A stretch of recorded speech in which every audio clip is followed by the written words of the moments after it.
یہاں کارگزاری پیش کی جا رہی تھی، اس کے آخر میں ہمارے مفتی صاحب نے وہ بات کہی تھی، میں بھی کہتا ہوں یہ قادیانی ہمارے وطنی بھائی ہیں، ہمارے برادران وطن کے اندر شامل ہیں، یہ بھٹک گئے، گمراہی کے شکار ہو گئے ہیں۔ ہم ان کو دعوت دیتے ہیں، آئیں ہمارے علماء کرام سے ملاقاتیں کریں۔ دنیا کی زندگی ختم ہو جانے والی ہے، یہاں کی جو آسائشیں ان کے سامنے لائی جا رہی ہیں، جو لذتیں ان کو دکھلائی جا رہی ہیں، جو آرام ان کو دیا جا رہا ہے، جو لالچیں ان کو دی جا رہی ہیں، یہ سب یہاں ختم ہو جائیں گی۔ مرنے کے بعد کوئی کام نہیں آئے گا۔ میدان محشر میں بھی صفا شفاعت حضرت خاتم النبیین محمد رسول اللہ صلی اللہ علیہ وسلم کی ہمیں چاہیے۔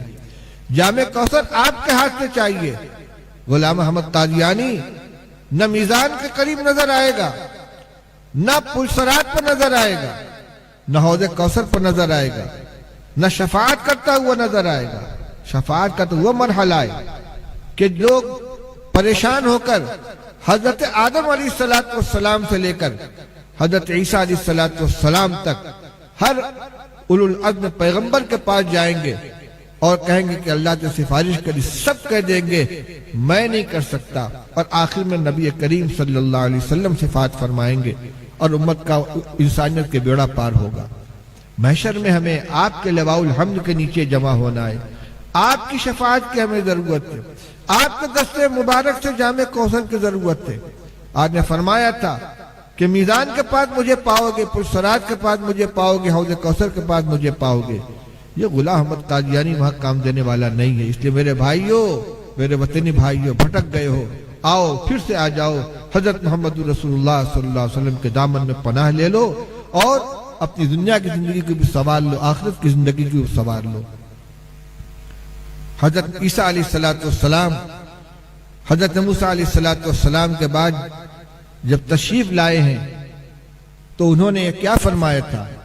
میں بنی اسرائیل کی بھٹکی ہوئی بھیڑوں کو راہ پر لگانے کے لیے آیا ہوں۔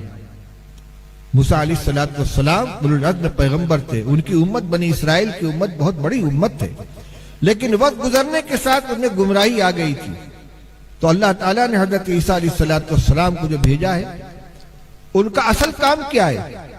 وَرَسُولًا إِلَى بَنِي إِسْرَائِيلَ أَنِّي قَدْ جِئْتُكُمْ بِآيَةٍ مِّن رَبِّكُمْ، میں بنی اسرائیل کی طرف بھیجا گیا، اور بائبل کے اندر یہ موجود ہے کہ میں بنی اسرائیل کی بھٹکی ہوئی بھیڑوں کو راہ پر لگانے کے لیے بھیجا گیا ہوں۔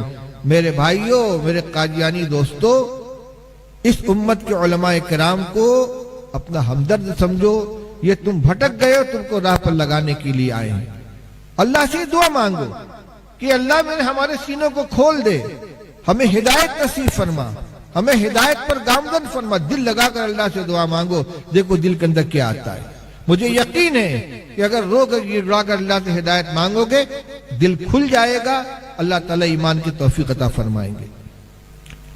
اللہ کرے آج کا یہ اجتماع ہمارے مسلمان بھائیوں کو بھی اپنی ذمہ داریوں کا احساس دلائے، ایمان کی فکر کرنے کی توفیق عطا فرمائے، اپنی خاندان کی، اپنی ذریت کے ایمان کی حفاظت فرمائے، اور خدا کرے یہ نشأت ثانیہ اس علاقے کے اندر قادیانیت کے تابوت میں کیل ٹھونکنے کی اور جو فتنہ جس تیزی کے ساتھ پھیل رہا ہے اس کے اوپر قدغن لگانے کی میں مبارکباد دیتا ہوں حضرت مولانا ابرار الحسن صاحب اور ان کے رفقا کو، جنہوں نے بڑی محنت کے ساتھ یہ بزم سجائی ہے، اور وہی نہیں